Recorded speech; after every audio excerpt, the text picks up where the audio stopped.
শ্ৰী হিমন্ত বিশ্ব শৰ্মা,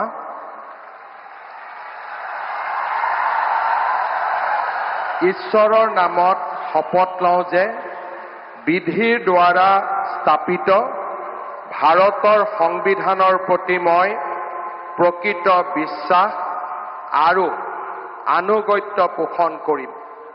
মই ভাৰতৰ সাৰ্বভৌমত্ব আৰু অখণ্ডতা অক্ষুণ্ণ ৰাখিম।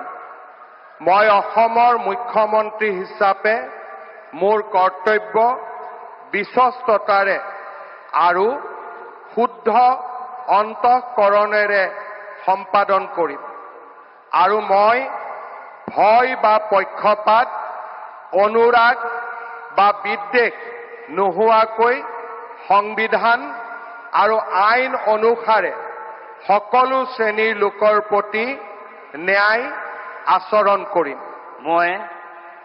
মই শ্ৰী হিমন্ত বিশ্ব শৰ্মা ঈশ্বৰৰ নামত শপত লওঁ যে মই অসমৰ মুখ্যমন্ত্ৰী হিচাপে মোৰ কৰ্তব্যৰ যথাযথ সম্পাদনৰ বাবে আৱশ্যক হোৱাৰ বাহিৰে মই এনে বিষয় যি অসমৰ মুখ্যমন্ত্ৰী হিচাপে মোৰ বিবেচনাৰ বাবে অনা হ'ব বা মোৰ জ্ঞাত হ'ব, তেনে বিষয় মই কোনো ব্যক্তি বা ব্যক্তিসকলৰ ওচৰত প্ৰত্যক্ষ বা পৰোক্ষভাৱে অৱগত বা প্ৰকাশ নকৰিম।